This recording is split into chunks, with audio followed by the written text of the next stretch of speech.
Welcome to Luca and Miguel. Enjoy the video. You start by confirming you are the family manager. That role controls payment. Once signed in, gather the new card number, expiry date, CVV, and exact billing address. Make sure two-step verification is enabled because many systems require it to change payment methods.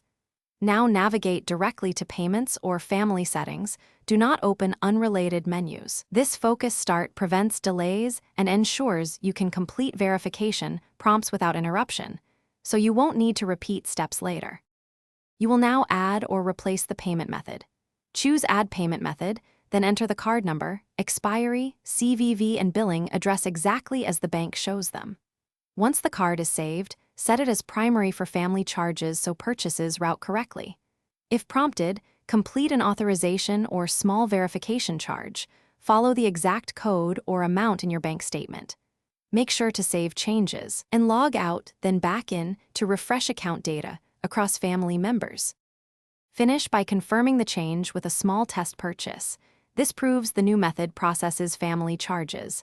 Then review order history or billing to ensure purchases show the right payer.